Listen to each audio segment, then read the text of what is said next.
Okay, we've opened our hole up in our neck a little bit more. There was just a little too much stuff sticking in there. So, like I said, we got the head, and it's open and closing okay. So what we want to do is hook up our, using a 1/2-inch dowel here, which will go in here, so we can check the tension. Make sure the mouth's gonna, it's perfect.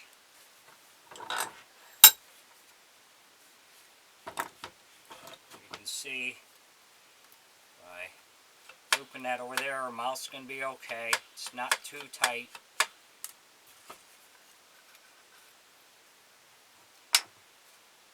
So what we're going to do is we're going to take our 1/2-inch dowel here, and we're going to take some of this out in here so we can set the dowel in so it doesn't slide on us, and we'll glue that in and put a couple staples in there, and then we'll move on. If you enjoy my videos, please like and subscribe on my YouTube page. I'd appreciate it. Thanks for watching.